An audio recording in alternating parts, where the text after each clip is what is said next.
Well, good afternoon. I'm delighted to see so many faces in the crowd here. This is going to be a great talk. I'm Judy Woodward. I'm the history coordinator of the Ramsey County Library, and I am delighted to welcome you to our Tuesday Scholar / Ollie Talks program for today. We are happy to welcome Professor Mark Osler from the University of St. Thomas Law School. When I initially contacted Professor Osler last spring, I already thought that his topic, the presidential pardon power, was a very current kind of topic. At that point, I think Michael Flynn's name was in the news, and so was Paul Manafort's. And I thought, oh, this is going to be a really interesting program. Since then, it got even more interesting because, as many of you know, if you're watchers of CNN or readers of the Star Tribune, Professor Osler was in the same graduating law school class as our newest Justice of the Supreme Court, Justice Kavanaugh. And he has spoken publicly about that process, and I have warned him that he may encounter a couple of questions from the audience on that topic as well as the one that he's going to speak on. I am going to be very happy to turn the podium over to him, but I want to first thank our sponsors, the Osher Lifelong Learning Institute of the University of Minnesota, our great partner in all of these Tuesday programs. Also, the Minnesota Arts and Cultural Heritage Fund, the financial underwriter of the series, without which none of this is possible. For those of you who perhaps have friends who wanted to make this program and were not able to, they have a second chance because thanks to CTV North Suburbs in the back there, the program is being filmed, and within a couple of days there will be a link to the program on the library website. As always, I've put copies of our newsletter with upcoming programs and copies of my business card at the front of the room, so by all means get in touch with me if you have something that you want me to do, or you like a program, or you want to bring a speaker back, or you have a subject that you think we should cover. I always want to hear from you. So thank you very much, and let me turn the podium now over to Professor Mark Osler. Thank you.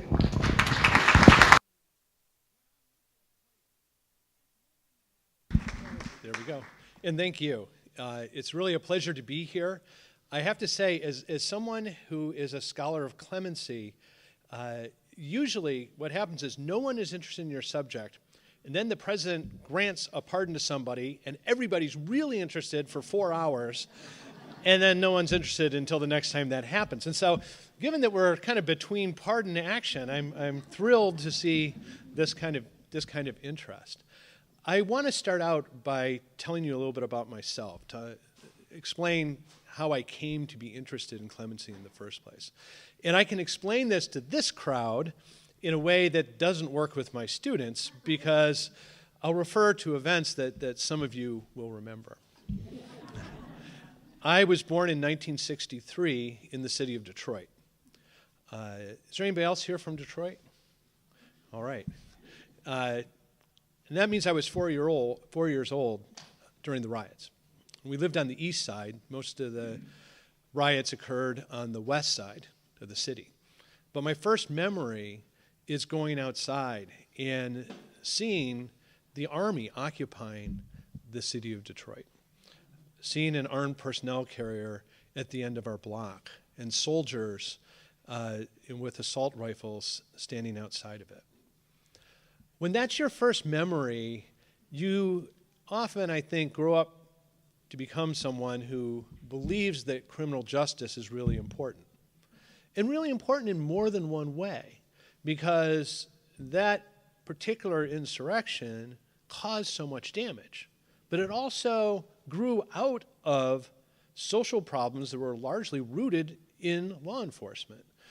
Some of you may remember that those devastating riots that burned 2,000 buildings in the city of Detroit were started because 2 African-American Vietnam veterans were having a party having returned from Vietnam. It was at a Blind Pig, an after-hours club that was unlicensed. The police responded to break up the party, and they reacted to it with violence. They beat people, they were arresting everybody, and the crowd reacting to that, it was the spark that lit the fuse that became that riot. Now, my family, like a lot of people, both black and white in the city of Detroit, moved out of Detroit, and I went to high school out in the suburbs. I left the state entirely for college, went to William and Mary in Virginia, which was about as far away as you could get culturally from Detroit. And then I went back. And I went back to Detroit, and I thought, well, you know, it's 1985. I've got a history degree. There's probably a lot of jobs for me here in Detroit in the mid-'80s. And I was wrong. And so I ended up getting a job delivering flowers, which I was not that great at. And then I saw an ad in the paper that said, young, resourceful person needed. And I thought, oh, that sounds like something I could do. I didn't know what it was. It could have been something terrible if you think about it. But it turned out it was a small law firm that was looking for someone to run errands and be a process server. And that was my entree into law, was as a process server in Detroit. And I wasn't that great at that job either, because I wanted to read all the legal papers. I wanted to read about the disputes that were going on, because then I got to go meet the litigants and hopefully not get shot by them. And I found the story so compelling that's why I wanted to go to law school. And so I went off to law school. And when I was done with law school, I went back to Detroit, and I was a federal prosecutor there. I was a federal prosecutor in Detroit from 1995 to the year 2000. It's an interesting place. There's a lot of fascinating characters floating around at that time.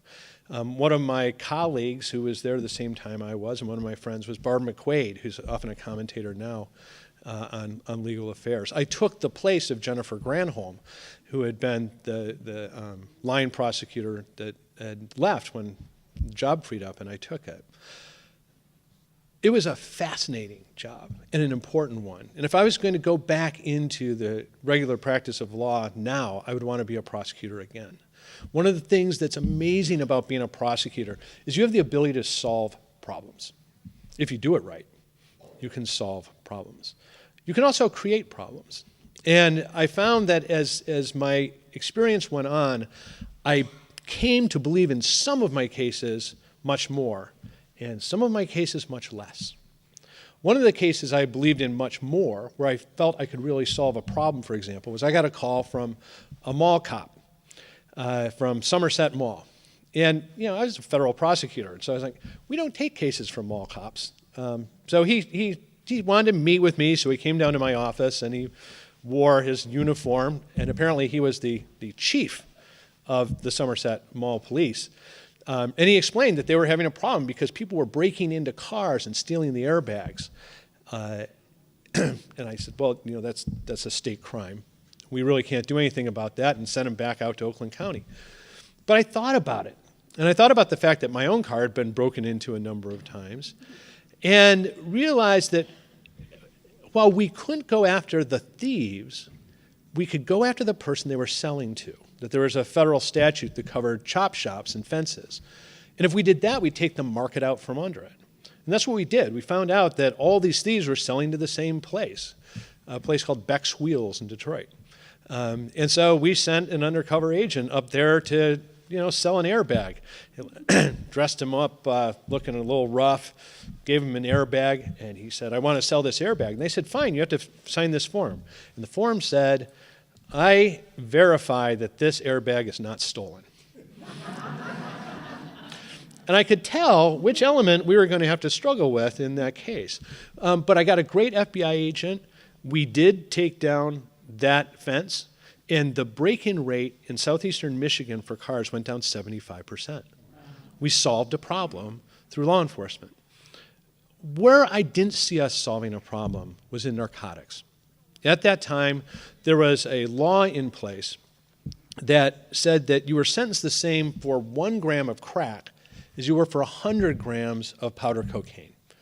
And there's a way in which that made sense at the time they passed it, because crack cocaine was seen by some people as being more addictive, and it certainly was cheaper than powder cocaine. It gave people a higher high for a shorter duration, and that meant in some cases that they used more. And it certainly was destructive of a lot of communities and added to the destruction of a lot of communities in and around Detroit. The problem was that by having the incentive be to arrest the people who had crack cocaine as opposed to powder cocaine, we were necessarily getting the people at the bottom of the chain, because powder cocaine is imported in the United States. Then it's distributed throughout the United States. In a city like Detroit, someone's going to wholesale it throughout the city. Somebody who's in a neighborhood might buy a lot of powder cocaine and sell it to a bunch of people who are going to sell it. Those people, some of them, would take that powder cocaine, mix it with some baking soda and a little bit of water, and create crack. I've just given you the recipe for crack. Don't use that for evil. So it was the people who were least culpable, the street sellers, who were rocking it up into crack. But we were creating the incentive to go after the people who were most easy to replace in this system as a whole. It was like trying to take down Walmart by arresting the greeter. It wasn't going to work. And it didn't work. One of the things we saw with our approach to narcotics through that period, and particularly with crack, is that no matter how many people we locked up, the real test, what we should have been looking at if we knew our economics, was the street price of the drug. Because after all, it's supply and demand. And if we restrict the supply, and demand remains constant, the price should go up. And we know things are working if the price goes up. And while we were in this incarceration phase of the war on drugs, the price went down consistently for most major drugs in all of the United States, which meant that that form of interdiction wasn't working. I left the office, I started teaching, I started working against that 100-to-1 ratio. In 2009, I won a case in the Supreme Court that Justice Scalia wrote the opinion that said that judges could categorically reject the 100-to-1 ratio in the guidelines. In the next year, Congress fixed it in both the guidelines and in the statute, and made it to a much more reasonable, though not perfect, 18-to-1 ratio. So that job having been accomplished, I felt like, wow, this is a pretty good day. We got the result. The opinion came out the day after President Obama was inaugurated. I don't know if that was intentional or not, but so we got the opinion. I'm in a great mood. I won a case in the Supreme Court. And a friend of mine calls me up, Doug Berman from Ohio State. And he'd helped me through this whole thing, and he was not interested at all in like congratulations or anything. He was like, what are we going to do next? I said, hey, slow down, cowboy. Let's enjoy this a little bit. And he was determined, though, that there had to be a next step, in part because that 100-to-1 ratio that we got rid of, they had changed it prospectively, but not retroactively. So everyone who'd been sentenced under that up to that point was still going to serve the same amount of time. Many of them were serving life. And that seemed wrong. And the only way to get there was either to convince Congress to change the law to make it retroactive, which frankly seemed unlikely, or to use clemency to do it. And so at that point, that's how I got engaged in clemency. I started doing my research about it.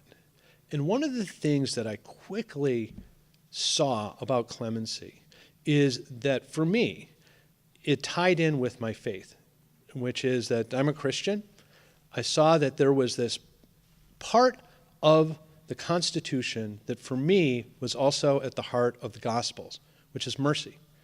And it's a very rare thing. I'm not one of those people who's going to say, the Bible is the basis for our Constitution. I mean, you look at the first commandment, have no other gods before me, and then you look at the First Amendment, which has freedom of religion, there's some tension there. But with the pardon clause, there is this area where my deepest principles also met with what the framers of the Constitution thought was important. And it went back much further than that. When I started to look at where clemency came from, I was struck by how it is woven within our humanity and our sense of society as they've grown up organically. You go back to the Roman days. Go back, it's right there in the Gospels, of course, that when Jesus was being tried, the Pilate put him and Barabbas up before the crowd. And one of them was going to get clemency. They chose Barabbas. But the Romans, too, had a deep interest in the idea of clemency. And one of the things that's interesting about the Roman theology, as it was that we often think of ourselves in most of our faces as being that we reflect our Creator. But the Romans often created gods to represent aspects of what they wanted to see in the emperor, or did see in the emperor. And they actually had a goddess, Clemencia. They had a goddess of clemency that was representative of the emperor's mercy. Now, of course, there's a way in which that fit in with the whole, which has been true throughout history, that brutal justice is going to be terribly unpopular over time. But if it's tempered with mercy, it's going to have more legitimacy and it's going to last longer. When I started when I stumbled across the goddess Clemencia, one of the things I found was that she was on many of the coins that the Romans made. This is in fact 1,700 years old. It was minted in Antioch. It bears the name Clemencia. It's a Roman coin. And I saw this on eBay and I thought, that must be incredibly expensive. And I found that it wasn't. It was $45. And so to me, it's precious, but not valuable in that way. And the reason it's $45 on eBay is because they made so many of them. And they're coins, so they find them in giant piles in the Middle East and dig them up and then sell them on eBay, apparently. I talked to coin dealers. At first, I thought it was a scam that someone was manufacturing them in Bulgaria or something. But no, apparently that's actually just it's because there are so many of them. Now, of course, coming into American society, clemency was controversial. And as the framers of the Constitution were discussing what was going to be in the Constitution, the first couple drafts of the Constitution did not have the pardon clause in it. Once it was added, it was controversial. And as well you might imagine, because it was a power of kings. And a lot of what the Constitution was about was leaving the power of kings behind. They considered a couple of exceptions for it, one of which they thought about the idea of having an exception for treason. That is, that a president could pardon people for treason, and that seemed troubling. In fact, during that discussion, someone even brought up, what if it is the president's own friends and allies who commit the treason? We don't want to allow him to have the pardon power in that instance. But they didn't include that exception in the end. Instead, they allowed that it doesn't apply to impeachment. So the one exception to the pardon power is you can't use the pardon power for someone who's in the process of impeachment. Next, the Constitution is passed. We have our first president, George Washington. And this is one of my favorite stories from history because we forget that George Washington is doing everything for the first time. It's all new. He's got this document, the Constitution, and he's got Congress, but he's figuring it all out on the fly. And the pardon power was one of those things. My family is from Western Pennsylvania, and both sides of my family are from Western Pennsylvania. And the people in Western Pennsylvania started the Whiskey Rebellion during Washington's time in office. And what it was about, really, was that these farmers in Western Pennsylvania had found that it was much easier to ship their grain to the east if they distilled it into whiskey first, as opposed to just shipping all the raw grain. And so they could retain their value much better if they shipped whiskey instead of just the grain. And it allowed them to compete with the eastern farmers, of course, who were closer to the markets. Now, Alexander Hamilton imposed a tax on whiskey. And so this would disadvantage the Western farmers as opposed to the Eastern farmers. And we're Americans. We take taxes pretty seriously. That's what the Revolution was in part about in the first place. And so these Western farmers started the Whiskey Rebellion, where they rampaged around a little bit. They surrounded one of the tax collectors' houses. They, over the course of a couple years, there were several violent incidents. And there were some declarations that Western Pennsylvania those 6 counties in Western Pennsylvania were going to secede from the country. Now, Hamilton, of course, wanted Washington to crush this. And some of his allies, and especially the ones who were representing mostly the Eastern farmers, also wanted this to be put down. And finally, Washington realized that he had to take action. And so he's the commander-in-chief.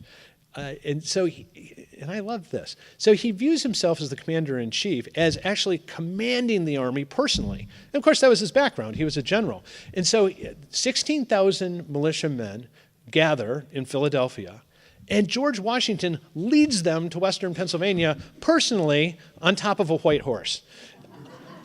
You know, if that tradition had stuck around that the president goes first, we wouldn't have had a war in a while, I suspect. And so my ancestors immediately folded, and before Washington even, they just heard he was coming with all these guys and gave up. And because of the violence and the death that had been part of the Whiskey Rebellion, several of the leaders of the Whiskey Rebellion were sentenced to death. And the first use of the pardon power was President George Washington pardoning those people who'd been sentenced to death, which is pretty remarkable given that he had just been leading the militiamen to war against those very people. Now, as we go forward through American history, it's interesting the way that clemency gets used at different times. And at the start, until about the Civil War, we see between 100 and 400 clemencies during most presidential terms. Sometimes more, and often used for national healing or in the wake of minor insurrections like that. And then we get to Lincoln. And President Lincoln used clemency in a very personal way. I mean, he was well known for entertaining people who wanted clemency for their family members right there in the White House, to have them in to sit down with Lincoln. Members of his cabinet thought this was a terrible procedure, of course, because he had a soft heart, as they viewed it, and gave out clemencies when probably he shouldn't. However, that practice led to some controls being put in down the road a little bit. And we got what was first referred to as the pardon clerk arising within the administration, which was the person who was in charge of sorting through all the pardon applications to try to determine what the president should do, give advice on that. Now, between Lincoln and Reagan, we saw a lot more use of clemency. In fact, most terms of office during that period, there was over 800 uses of the pardon power per term. And even sometimes when we wouldn't expect it, Herbert Hoover, in his single term, granted 1,200 clemencies. And so we had a period of time there that there was quite a bit of clemency being used. Now, when I say clemency, I want to sort this out a little bit. There's 2 different things primarily that I'm referring to, and that is pardons and commutations. A pardon is when the president basically removes the stigma and some of the effects of a conviction from the person who's pardoned. So when George Washington granted a pardon to the leaders of the Whiskey Rebellion, that meant not only that they didn't have to go to prison, it also meant that they didn't suffer the effects of that conviction in terms of hindering their right to vote and so forth. A commutation of sentence, on the other hand, does not affect the underlying conviction. It only alters the sentence. And the president can shorten a sentence to time served, can shorten it while the person still has time left to serve. But at any rate, it's not going to affect the underlying conviction. Now, some people have gotten both a commutation and a pardon. For example, Scooter Libby. You may remember that during the Bush administration, George W. Bush granted him a commutation of sentence. He received a 30-month sentence. And this was one of the aides to Vice President Cheney. But that just meant he didn't have to do the prison time. Because he was a lawyer, of course, it hindered his ability to practice law and other things. And President Trump recently gave him a pardon that removed the effects of that underlying conviction. Now, when we get to President Reagan, we see after that a severe drop-off in the number of grants of clemency. Now, President Reagan himself granted about 30% of the pardon petitions that were before him, which is a pretty high rate. In fact, that rate of grant is far higher than President Obama, for example. But after that, especially starting with George H.W. Bush, who succeeded Reagan, we see a steep drop-off in the number of grants. I think all through his 4 years in office, President George H.W. Bush only granted fewer than 100 commutations and pardons. And after that, it also was very low. Sometimes you'll hear people say, well, presidents don't use the pardon power until the end of their term. You know, that it's like the last few weeks they let a lot of people out. That actually wasn't true until Clinton. We have short memories sometimes. That clemency has been spread out pretty evenly through terms, for the most part, through most of our history. Now, what changed? There is something important that changed here, and that is the process by which clemency is considered. A lot of people will say, oh, it was the Willie Horton incident, which again, I don't have to explain to you the way I do to my students, or it was the war on drugs itself. And some of those things may have had some impact. But probably the biggest problem has been the process for considering clemency that has come into play. And I want to sketch that out a little bit. So I'm going to be the professor and use the whiteboard here. So now, if we have a prisoner who wants a commutation, and that prisoner, most commutation petitions are done by people in prison themselves. And so there's a form, you can get it at the DOJ website, they'll fill it out in the prison, and they'll send it in. Who they send it into is the pardon attorney of the United States, who is an officer within the Department of Justice.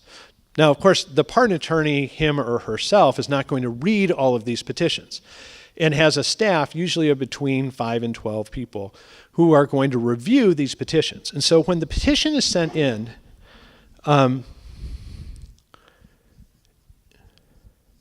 it goes to the pardon attorney staff.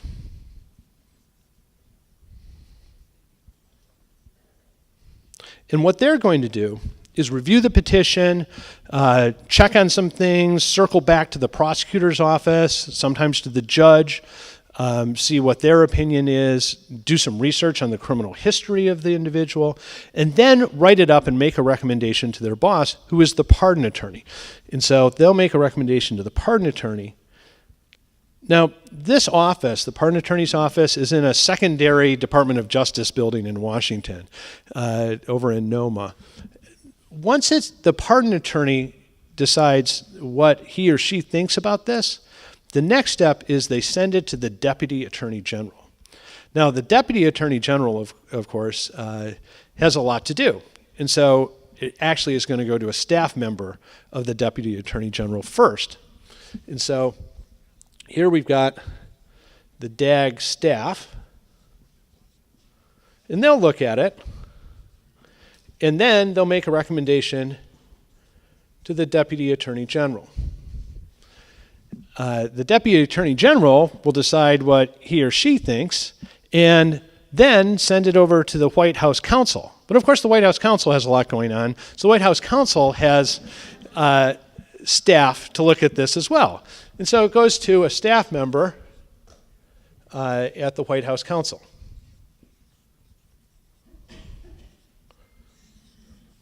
And then it goes to the White House Council. I need someone taller to write the rest of this. And then it goes to the president.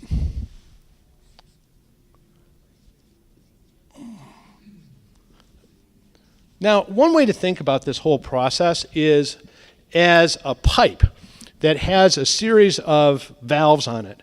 All those valves are closed. And to get them to work, you have to push them open, that they're spring-loaded.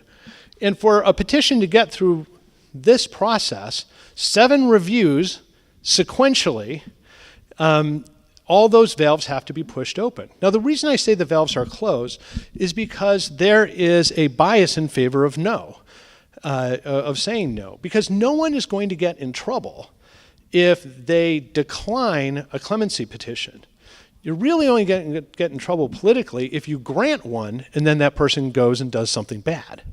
And so there's a negative decision bias at each level here. And, you know, those of you that are in business or have been in business probably recognize this as a pretty poor model for making decisions. And so through Clinton, you know, we got a bunch of clemencies at the end of his term, although historically he was a very low total. George W. Bush also had very low totals and did save a lot of them for the end. At the start of the Obama administration, he had a White House counsel named Greg Craig. And Greg Craig actually saw the problem with this. And he tried to change it and tried to create a different model. But he was pushed back on that because of the political risk by the chief of staff, Rahm Emanuel. And Rahm Emanuel won that fight, and Greg Craig was gone after 18 months, in fact. And through his first term, Obama historically was one of the stingiest presidents in the history of the United States in terms of clemency. Now, what happened? You remember Doug Berman called me up and said he thought we should do something. Well, part of what we did was push the Obama administration to try to change this process. And we offered them a model, too. We had a good model. And the model comes from President Ford. I'm a big fan of Gerald Ford. There's not many of us. But it's in part because he really cared about clemency. And when we think about Ford and clemency, we tend to think about his pardon of Richard Nixon. Yes, that was a big deal. But people forget about the other thing he did like 8 days later, which is that he announced a clemency program for draft evaders and people who had deserted the Army. And he created this bipartisan commission that was headed by a Republican senator, but also included Vernon Jordan. Father Hesburgh from Notre Dame was on it. And what they were going to do was review all these people for what they call an earned clemency, or a conditional pardon, which meant that some of them would have to do community service. There'd be a period where they would kind of be on a form of probation was a consideration for some people. And they processed 13,000 of these conditional pardons. Now, we don't know how many of those were fulfilled as conditional pardons because Jimmy Carter came along shortly afterwards and granted a general amnesty for those people, if you remember.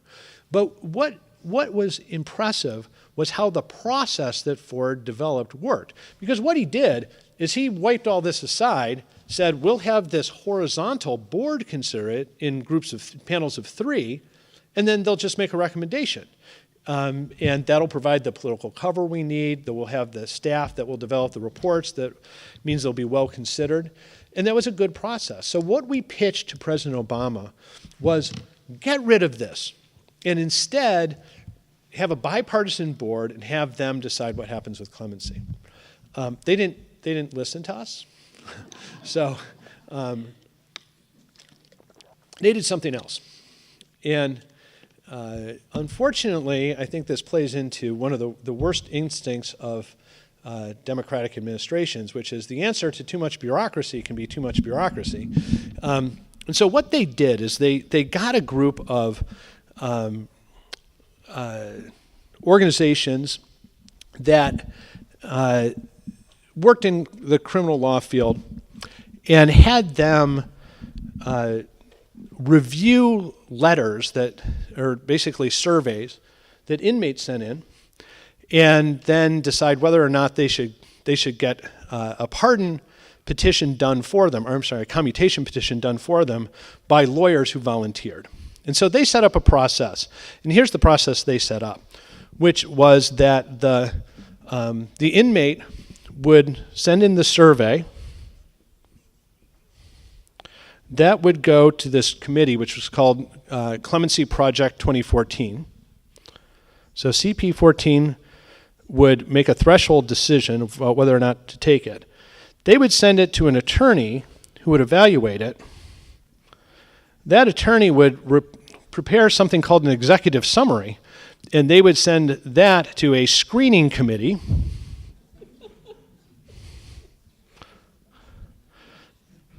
You know, really to understand the problem with this, you just have to draw the map. And then after the screening committee was done, then it went to a steering committee.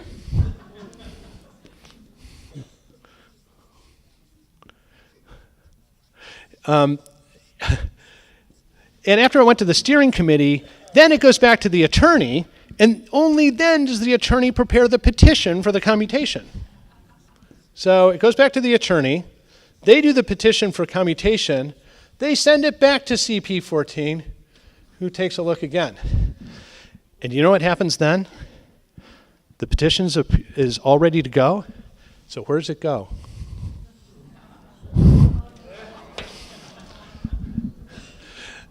This didn't work.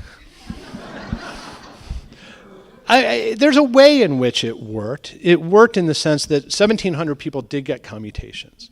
Some of them were the right people. A lot of the right people didn't get commutations.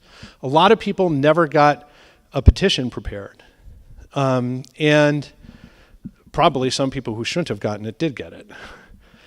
It was pretty messy. And I was involved to some degree in not informing this. Obviously, I had a different plan. But I got a grant, and with Rachel Barco, who's a professor at NYU, we hired 8 lawyers full-time to do clemency petitions for mostly the kind of people that I was talking about who didn't get the retroactive crack, the benefit of the retroactive crack changes. And we got 100 of those people out, which is good. Now, some of the people who did get out, it was really important and significant. I don't want to downplay that. Some of our clients were among that group. In 2012, I started a clemency clinic at St. Thomas. And every year my students prepare clemency petitions for people in prison. It's my favorite class to teach. I make them go to the prison where the clients are imprisoned. They have to figure out how to get in, what the paperwork is, how to deal with the counselors. Because if they want to be lawyers, they should understand what everybody else has to deal with to get in. They have to spend 2 days with the client in prison, understand their whole story, how to explain that narrative in a way that is going to expand what we know about their life beyond just the one incident of the crime, forward and backwards. One of our clients is a man named Ronald Blunt. Ronald Blunt lived in Louisiana. He was a crack addict, and he was a severe crack addict. He was homeless. He lived on his mother's porch. He begged for change in the park across the street. His brother was a crack dealer, and he used to help his brother sometimes, give him rides.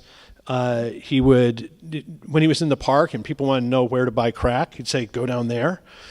And he got busted a couple times for that relatively low-level involvement. And then he got busted a third time by the police. And he was brought into federal court, and he received a life sentence. Ronald wrote to me, and he sent me the transcript of his sentencing. And in his transcript, you could tell he was just baffled by how he was being seen as a drug kingpin. He's saying to the judge, Your Honor, I don't sell drugs. I live in my mom's porch. I have to do laundry every day because I only have one set of clothes. I beg for change. I beg for quarters in the park across the street. And then the judge cuts him off. And I thought, that can't be all there is. And so I looked at the probation report that he also sent, but that was pretty much it. And it appalled me that we were spending the resources to lock this man up. I mean, the cost of incarcerating him for his entire life was going to cost more than $1 million in whole. Ronald did get clemency from President Obama. He lives in Houston now. I'm going to go see him in 2 weeks. And that's a remarkable thing. One of the things that we've gotten to do in our clinic is that sometimes my students get to call someone up in prison. And the way it works is they call them down to the warden's office, which is what happens if you're being moved to a different facility. So it's often bad news. And then the warden hands them the phone, and you say, you got your letter from the president. You're going to come home. And it's an incredible moment. And it's different with every one of them that we call. But if nothing else really happens to me in the rest of my career, those moments are pretty sustaining. Now, right now, in the Trump administration, I know when President Trump was elected, a lot of people said, well, I think we can just forget about clemency for the next 4 to 8 years, depending. And I wasn't so sure. And the longer he was president, the more I felt like it might be a good time to make a push for clemency. One reason is this. Part of the problem with this process is it's all in the Department of Justice.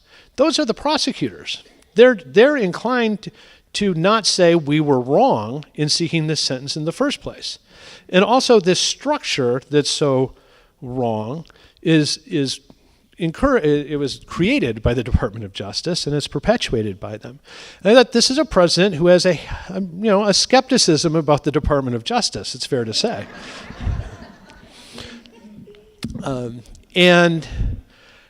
We reached out with some collaborators. We were able to make contact and push for a change in this structure. On September 5th, I actually found myself in the Roosevelt room of the White House. We got a meeting with Jared Kushner and Ivanka Trump and Brooke Rollins, who is their top policy person, and Leonard Leo, who's the guy from the Federalist Society, who often is influential on these things. Van Jones was there. Inexplicably, Kim Kardashian was there.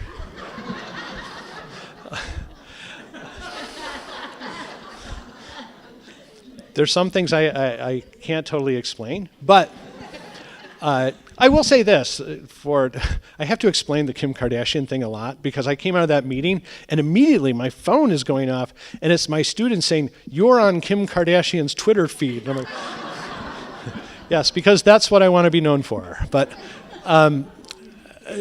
there is something good to be said about having people with facts, people with power, and people with fame at the same table in terms of getting something done and getting something changed. And frankly, as for Kim Kardashian, she could be sitting around the pool drinking pina coladas all day. But if she's going to try to make herself socially relevant, I'm glad she chose this. And she played a role in the release of a woman named Alice Johnson, who was very worthy of release. She was a grandmother. She'd been caught up in a narcotics conspiracy case. She was kind of legendary within the prison of being a leader in a number of different ways. And President Trump listened to Kim Kardashian and did release her. And if you look it up, there's this great video of her running out of the prison, just full flight into the arms of her family. I think that, and the thing is too, that like a lot of policy changes, clemency is built on images. It's built on symbols.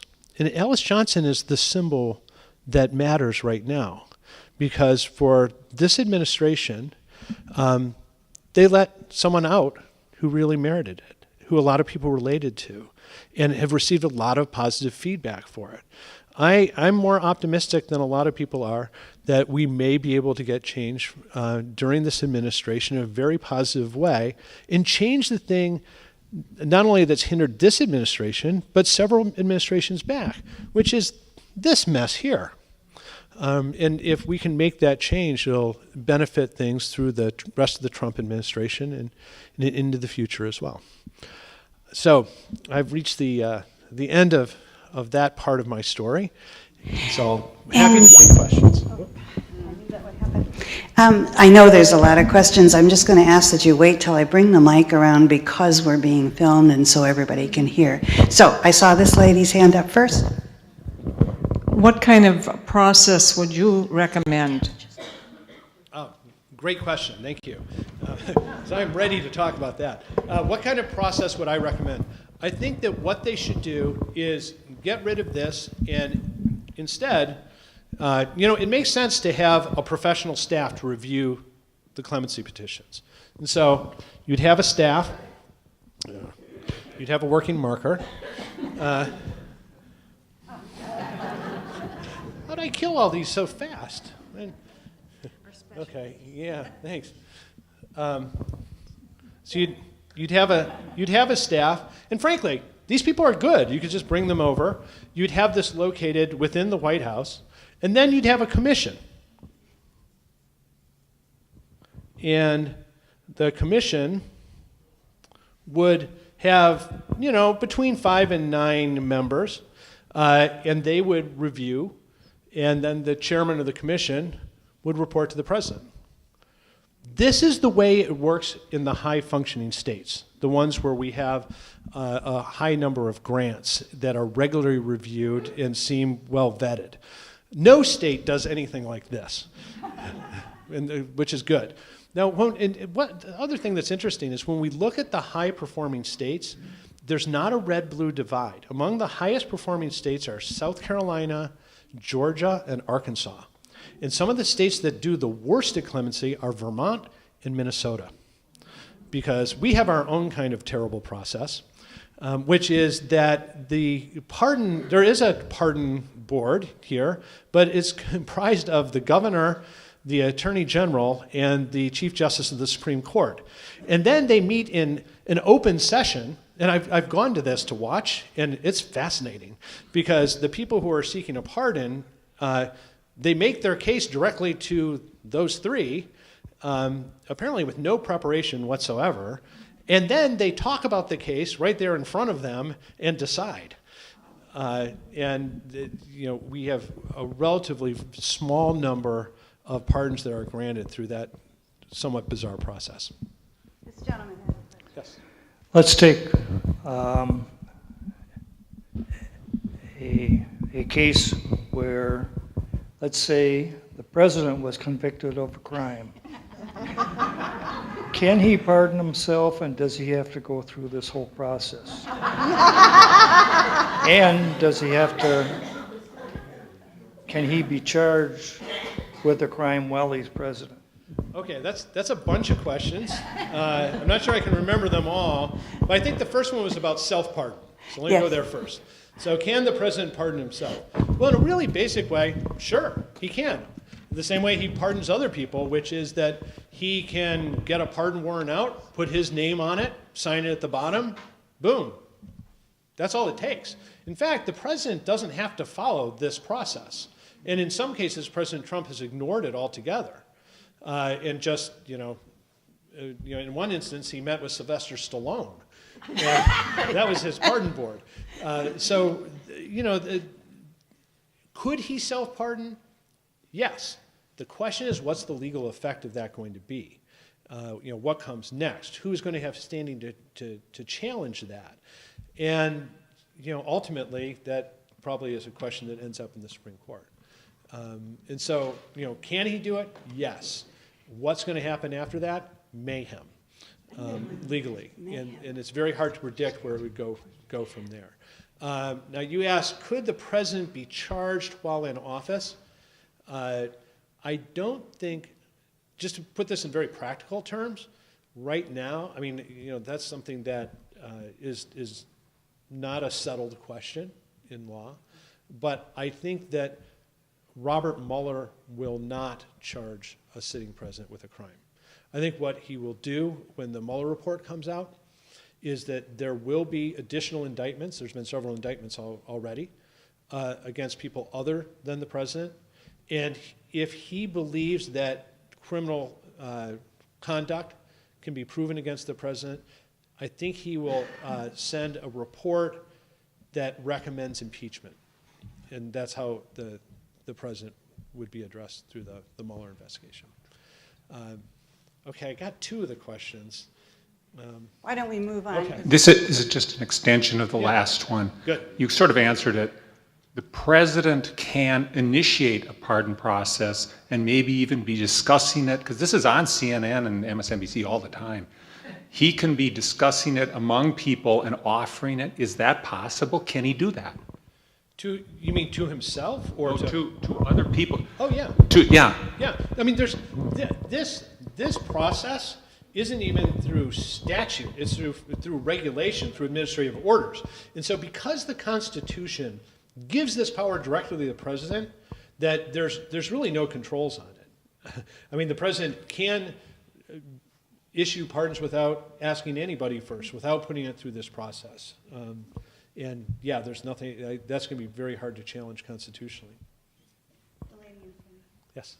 You've talked about a lot of people that your students work with and that you've worked with that probably have lesser means. I'm wondering, in terms of the reality of pardons, what percentage are white-collar crimes of persons of means versus the kinds of cases that you've been referring to? And do they have better access to pardon? And it really depends on which administration you're talking about. In the Clinton administration and the Bush administration, definitely people of means had a better shot at it. During the Obama administration, during the first term, that was true as well. During the second term, because of this initiative, that changed things dramatically. And almost all the people who received clemency under that initiative were people who were indigent at the time of their conviction. And so, and certainly my experience with that was that it was almost all people who were poor who had been convicted of narcotics crimes. Could you put some numbers on those for per year or per term or something? You mean how many? How many petitions are brought into the first level and how many go up? I can't, and here's why, is because this is a complete black box. There's no transparency to this at all.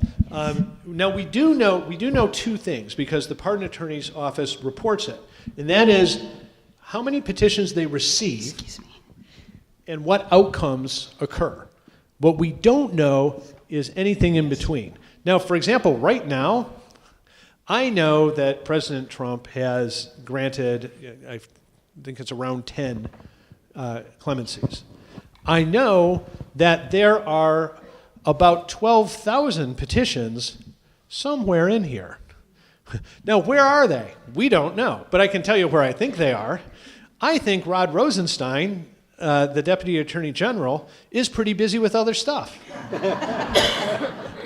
I think that I wouldn't be surprised if the staff member for the DAG, that there's a table in his office that just has stacks of files going all the way up. I have to tell you that the DAG and the White House counsel are very sensitive about this. In the summer of 2016, Rachel Barco and I got a call that Sally Yates wanted to meet with us. So we went, I flew out and she came down from New York and we went to meet Sally Yates, who was the DAG. And she was very defensive about the lack of action. At that point, a lot of clemency hadn't come through. And was saying, that, we think you're being too harsh on us and too critical. I went to an event later that year in April, well, I guess it was earlier that year in April, at the White House, and I was supposed to give a talk at this little symposium they had at the auditorium in the White House complex underneath the Eisenhower building. And preceding me was Neil Eggleston, the White House counsel. And one of the things he said, and remember, I'm about to talk, was, well, we're having a problem with some naysaying law professors. It's hard not to think he's talking about me at that point. So yeah, they are a little prickly about it. But, and frankly, I don't think it's fair to say to the White House counsel, who has all these duties, including vetting judges and going through the legal issues the president may have, to say, oh yes, and also these 12,000 clemency petitions, take a look at those when you've got some free time. Because I don't think there is such a thing as free time. We have a question way over here with the mic. Okay. Yes, sir. Yeah, Professor, I'm gonna bring up a name. Maybe you know him. A guy named Kavanaugh. There's many questions you could ask, and I'm not going to go into that ridiculous circus that we saw on both sides of the aisle. But what I am curious about is it typical to be prepared, coached the way he was by Don McGahn behind the scenes in so many different ways? And also, I suspect that Don McGahn wrote that op-ed, and I also think he also told him to take his family and hurry up and get on Fox News. And any comments on all that? I was waiting for that to come. Yes. So,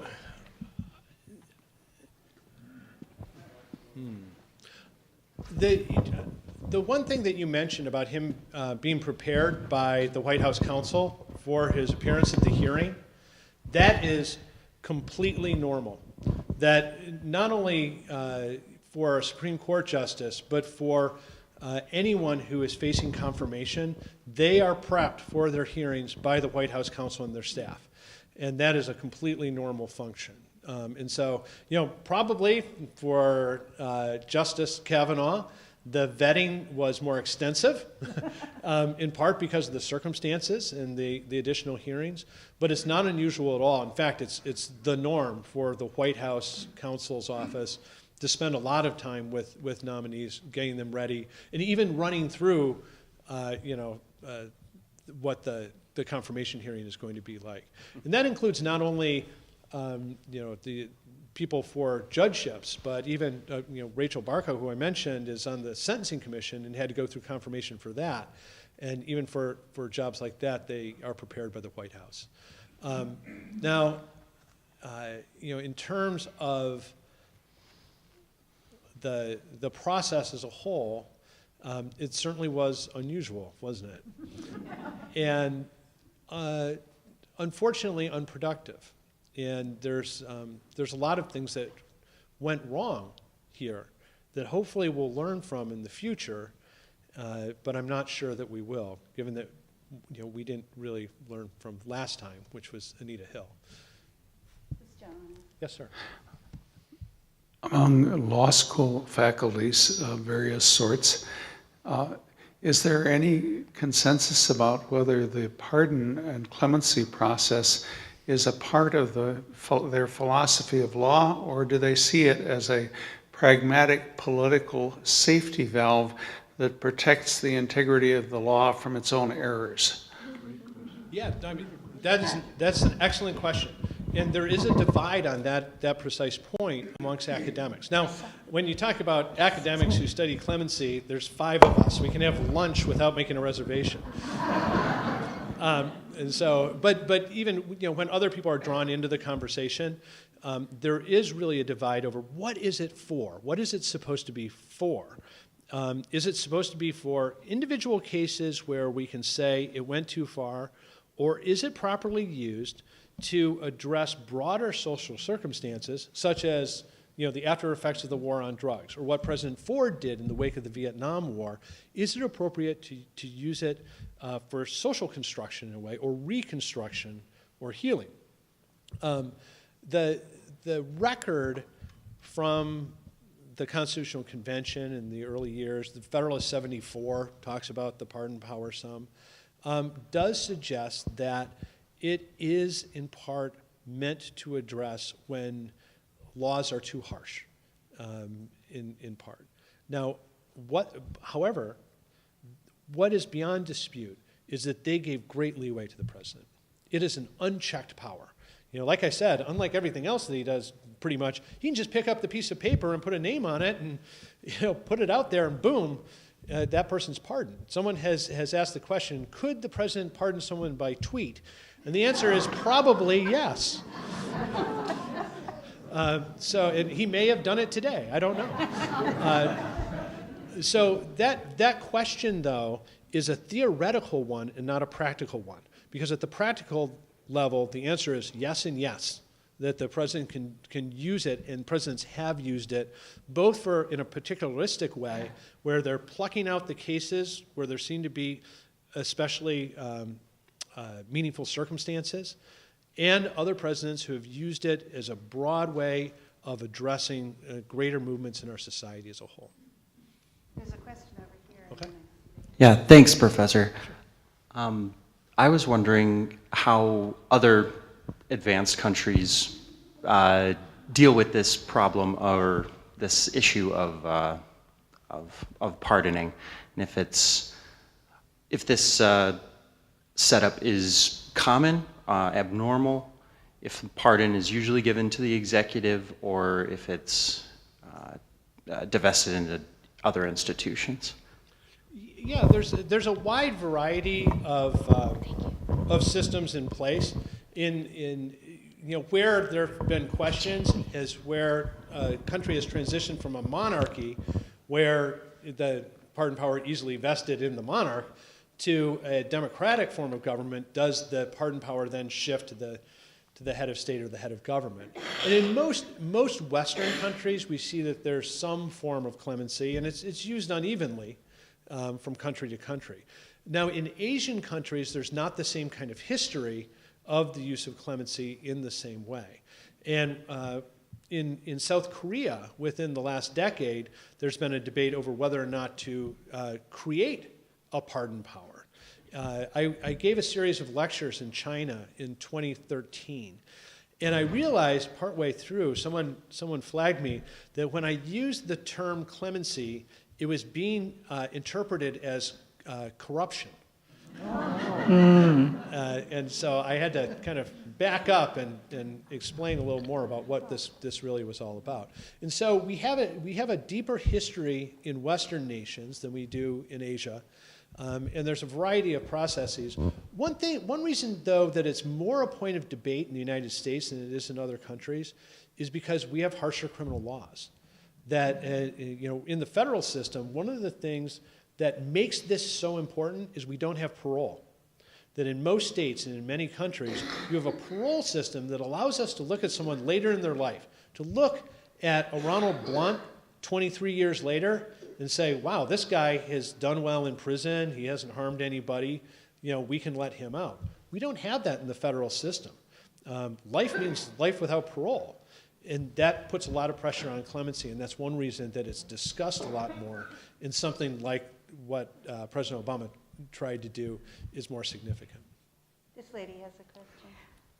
Right. Yes. I used to go to Arizona in the winter, and so I wasn't down there when Trump pardoned Arpaio, Sheriff Arpaio, who had been known for breaking lots of laws when he wanted to or not. Was this something that Arpaio had to go through this whole series of things, or was this just a whim on Trump's part? I don't think that Joe Arpaio went through this process. He'd still be waiting, probably. And so, and I think this is one of them. I do know that for some of the grants that President Trump has made, he's ignored this altogether. And in fact, one of the things that is interesting that's come out of this that people like me have to think hard about is basically in the current era, there's two systems. there's the traditional system, because this still exists. People in prison are still saying in petitions. But there's also this informal system, which seems to be you get on Fox News or you get a celebrity to advocate for you, and then that goes straight to the president. One of these systems, the celebrity-based system, works. The other one, the formal system, does not work. And that makes me think that another reason that maybe it's the right time to junk the formal system. This gentleman. Yes, sir. If a person commits an act that is a crime at both the federal and state level, convicted at the federal level, pardoned by the president, can that person then be tried at the state level for the same crime? Yes. Yeah, the answer is so yes. So the pardon would not apply if the president gives a pardon for that criminal act, which is illegal at both the state and the federal level. If the president gives a pardon, that pardon does not apply to the state. Correct. And that's because of right now we have the dual sovereignty doctrine in our country. And another way we see that play out is, let's say, and I mean this happened, in Detroit you have a heroin dealer. He's picked up, he's tried for heroin trafficking, he's acquitted. Now it turns out there was something wrong with that acquittal. Maybe a juror was bribed. Maybe they didn't have all the evidence they needed. Right now, a federal prosecutor can appeal to Maine Justice to take that case federally on exactly the same set of counts, even though they were acquitted in the state system. Now, there is a case coming up before the Supreme Court this coming term that's going to allow them to review the dual sovereignty doctrine. And so we'll see what happens with that. And there's I'd like to go back to actually a question that is a foundation for a lot of what you're talking about, and that is your reference to the drug laws that came about in the 80s particularly. And a lot of the clemency is regarding people, particularly people of color, who are incarcerated because of our laws on crack. The question I would raise is, from your perspective, what needs to change, or what within our drug policy in this country needs to be rectified in order for people of color specifically not to be incarcerated in the rates at which they have been the last 30, 40 years? Yeah, there's a lot of answers to that. And I've written a number of articles addressing that question, so I won't go on for an hour and a half the way I could answering your question, but I will say two things. One is that our drug laws, unfortunately, allow us to get long sentences for people with low levels of involvement. And it doesn't solve the problem, because those are the people that are easily replaceable. We need, and there's a couple things that combine to create that. One is the conspiracy law, where everyone in a conspiracy is responsible for the same weight of narcotics. The other is that we use the weight of narcotics that the conspiracy uses as a proxy for culpability. And so if I were to say to you right now, hey, I've got a buddy down in Laredo, I want you to drive down to Laredo, pick up 5 pounds of meth and bring it back, I'll pay you $2,000. And you say, sure. So you go down to Laredo, you get the meth, you bring it back to me, I'm gonna make $100,000 selling it up here. You guys pay you your $2,000, I make my $98,000, and then they arrest me. And I say, hey, I got it from this guy. And now you're looking at the same amount of time I'm getting, maybe more. If I don't go to trial, if I cooperate and you go to trial, you're going to do more time than I did. And so one of the problems is the conspiracy law. One problem is that weight is a terrible proxy in combination with conspiracy for culpability, because people have different roles. We could have culpability measured by how much money people make off the deal. That would be a much better measure of doing it. Now, the second thing is that stepping back a step from that, if what we wanted to do was solve the problem of narcotics, and I want to solve the problem of narcotics. I'm not someone who thinks like drugs are good. I'm not someone who's for legalization of hard drugs. I'm from Detroit. I've seen the hardship that can be imposed on communities and families by narcotic addiction. And many of you in your own families have seen this. It is a serious problem, but incarceration isn't solving it. And we're spending a lot of money doing it. If we want to address, and this is something that I've talked about and written about, if we want to address narcotics, we need to think about it as a business. And those of you that have been in business know that you don't shut down a business by sweeping up the low-wage labor, because you can hire more people. You don't get rid of a business even by grabbing the products. You know, if we seize a bunch of cocaine, well, if I go to the Dollar General and take all the soda, that's not going to shut down the Dollar General. So what does shut down a business is disturbing their logistics sometimes, which you have to work at a high level, but also cash flow and credit. No business can continue without cash flow or credit. Drug dealers don't have access to traditional credit, which means they're highly reliant on cash flow. And if we took the resources we use right now to sweep up low-wage labor and instead focused on cash flow, going back to the source, and just took the money, the business would fail. And we get to keep the money, too. And no one goes to prison. RICO does not do that now? There's very few RICO cases in the drug context right now. So, so, I mean, I think that if what we cared about, and so if we did that, if we disrupted cash flow, we put some of them out of business, the most we ever get out of any form of interdiction through law enforcement, because of the laws of supply and demand, is that the price goes up temporarily. Because supply and demand always adjusts. The price going up temporarily, though, is a good thing, if we can really do it. Because we know, for example, from smoking, that if we raise the price, fewer people smoke, and that's a highly addictive substance. And if we can take cash flow and raise the street price of drugs finally, successfully, and that means 20% fewer people use heroin, I'm for it. So. This lady. How does someone like Ronald Blunt access this process?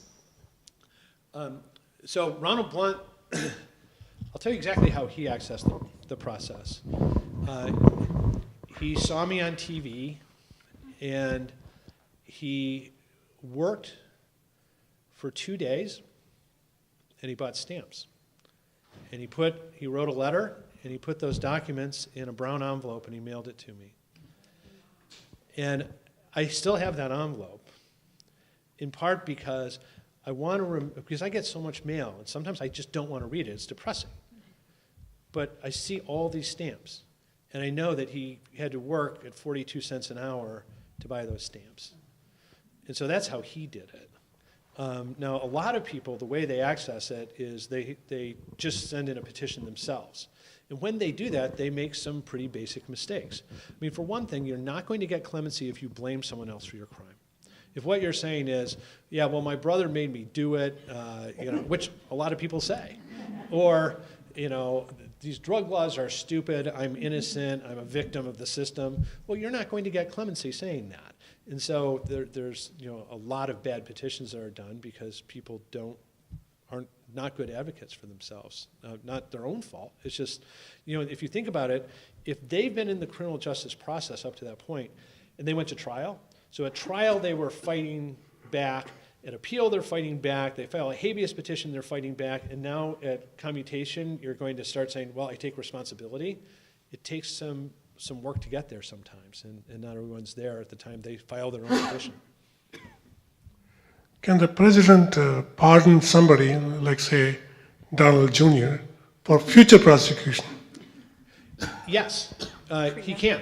And in fact, if you think about it, that's what Ford did for Nixon. Nixon hadn't been charged yet with anything at the time he was pardoned. And so we have precedent that a president can pardon someone who has not been charged yet. However, a president cannot pardon someone for acts they haven't committed yet.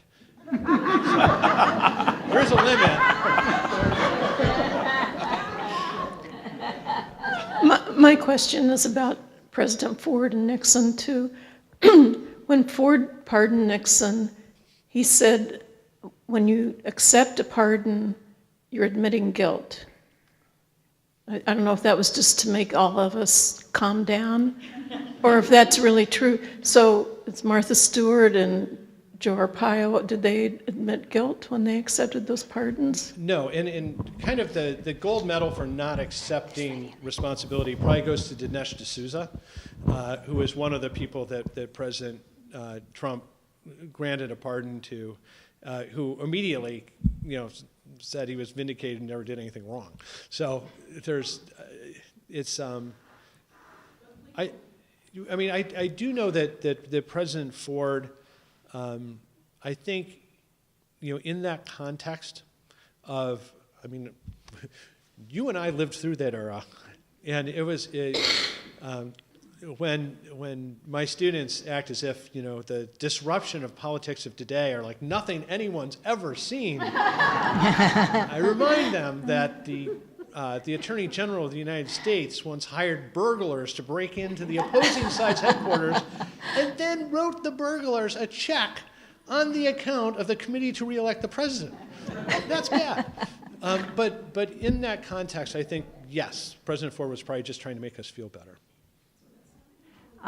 If the president is impeached, how does that affect his pardon power? Well, if he's impeached, he could not self-pardon, because that is the exception in the Constitution, and it would be seen immediately as invalid because of that. But remember that when we talk about impeachment, there's two phases to it. Impeachment is the vote by the House that is the charge, and then the trial in the Senate is going to come next. So once the charge has been made, then most people are going to say he loses the ability to pardon himself or others who may be under impeachment. It seems to me that you need some staff that would coach the applicants and say, if you say that, you'll never get it, just like you went through a range of possibilities. Mm-hmm. Is that available at all? It's really like an attorney to them to help them out. No, for the most part, no. There is a network of advocates. There's a very good group called FAM, F-A-M-M. Their website is fam.org, that does a lot of work with inmates and provides resources for preparing clemency petitions and so forth. Of course, that's what my clinic does. But for the most part, within the prison, they don't seem, at least from what I've seen, and having been in the prisons myself, I haven't seen that kind of resource coming into play. Question here. Yes. Did I understand that you went to school with Brett Kavanaugh? Yes. Okay, can you share what he was like then? I feel like it's the elephant in the room, and so I really need to. All right. Well, I got a good hour and 20 minutes of clemency in there, so. Well, yeah, I've spoken about this publicly, but we were classmates, friends in law school. We were in the same social circles. He lived with a house of guys around the corner from where I lived. We went to the same parties. Someone asked me, is he the kind of guy you'd have a beer with? And I said, he's the kind of guy I did have a beer with. Because, like Brett Kavanaugh, I like beer. But what he was like, the circumstances of Yale Law School were unique and intense. There's about 160, at that time, there's about 160 students in the class. That class included Cornell Brooks, who is the president of the NAACP, one of the co-founders of Alibaba, which is the Amazon of China, judge, several circuit court judges now. It's a pretty intimidating group. And, in that group, and, he was somebody who had gone to Yale undergrad. And so he knew where stuff was in town, and that was helpful. I found him to be a good guy. He was one of my friends at school. After graduation, obviously we have political differences, and we defer on the law. Now I taught for 10 years at Baylor in Waco, And during that period, he was working for President Bush. And so I saw him at least once when he was in Waco, and we had lunch. When he was up for the Court of Appeals for the DC Circuit, I signed a letter of support for him then. And when he was up for the Supreme Court nomination, one of my friends circulated a letter of support, and I signed that as well. And there were 23 of us who signed the letter of support out of the 160 some in the class. So he had, and I think they did circulate it to everybody. So it was a fraction of the class that was openly supporting him. My view changed when Dr. Ford came forward. As a prosecutor, I knew that it's rare that someone is going to put themselves in that position, especially if they are making it up. There's usually indicators that emerge pretty quickly that there's someone who has that in their past. And so that troubled me. And so at that point, I said there needs to be an investigation. And after the hearing, the second hearing, I signed a letter with one of the other 23 students that we were withdrawing our support for him based on what we saw at that hearing. And that was a very hard thing to do. But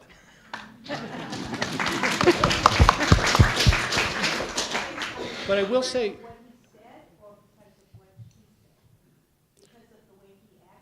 yeah. Could you repeat the question for the? Yeah, the question is, did I change my mind because of what he said or because of what she said?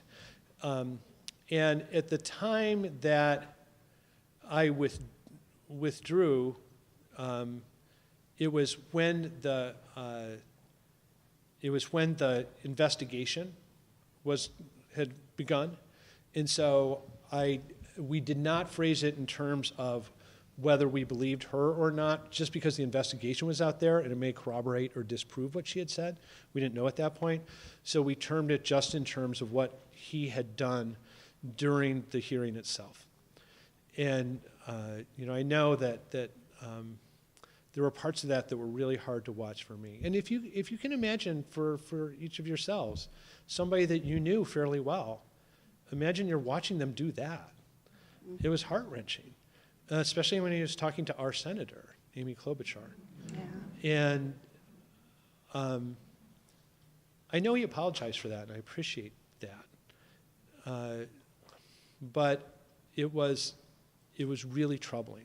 And it was really troubling in part because part of my work is in the Supreme Court. I mean, when I get done with this, I'm going back to my office because I've got a cert petition I'm working on for a prisoner. Trying to get the Supreme Court to take a case. And there's a way in which, if you were trained the way I was, the Supreme Court is this temple of truth. And you walk into it, it's a remarkable thing. There's an aura, a presence to it, a gravity that is almost like this dome of the power of the Constitution. And holding that in contrast with what I saw that day was deeply troubling. And that's where I was coming from. Now, I will say that the back and forth between people in my class, including those that continue to support him, who signed the letter, was remarkably civil and engaged. It made us miss law school. And it made us rue the way the conversation was going on in the rest of the country. Here's a question. Yes, sir. Given that the power of the pardon for the president is written into the Constitution, if there should be a point where the current president or president in the future should abuse that power in such a way that Congress or the American people start to lose faith in that, is the only way to correct that by constitutional amendment? No. The other way is by voting. That if the constitutional amendment to change things permanently, yes. But if you're talking about a particular president abusing the power, then voting that person out of office is the best way to do it. Now, of course, if they're in their second term, we don't have that ability.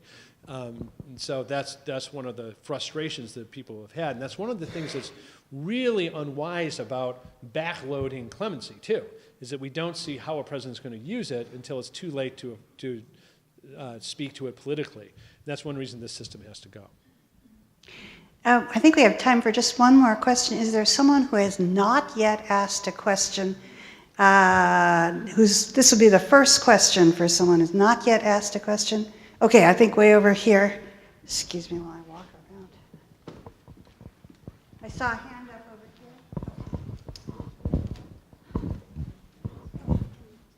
here. Are you familiar with Michael Tonry's criticism of our penal system? And if so, do you agree with him? I think every criticism of the penal system that I've read has been true. And I think that Professor Tonry's critique is true. I think, unfortunately, it's not earthy enough to get traction with the people who are going to make decisions. My world right now has three different parts, and that is, there's my world of advocacy, my world of teaching, where I'm in front of students in a room like this, and then the world where I'm writing and interacting with other academics. And unfortunately, I find that when I talk to people, like when I was at the meeting at the White House, the kind of theory that people write about in law review articles is not present at all. And that makes me really sad, because I'm part of the academy. And if we're failing so badly that a room full of people who have it in their power to change the structure of things are unaware of anything any of us have written, then we're doing something wrong in terms of reaching the audience we need to reach. So. We got 1 more minute and 1 more question. Thank you, Professor Osler. I am so happy I was here today. I very much appreciate your talking, and I'm sure I would be happy to be in your class. It's wonderful.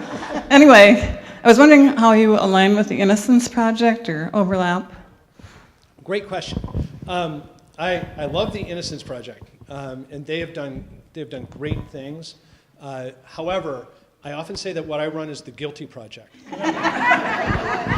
Because one of the things that's really important to me, and this is both functionally and spiritually, is that when we take a client, part of what they need to do is take responsibility for what they've done. Even if it's something that was grossly over-sentenced, that's part of it. And so we often get letters, in that mail that I was talking about, there's often letters from people who say, I didn't do this, and I refer them to the Innocence Projects because that's what they're good at. It is.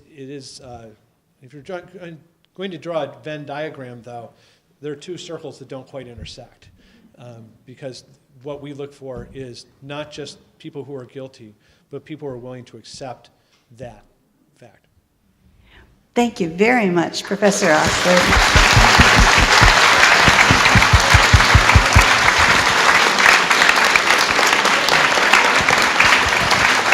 Oh, you don't have to do that. Don't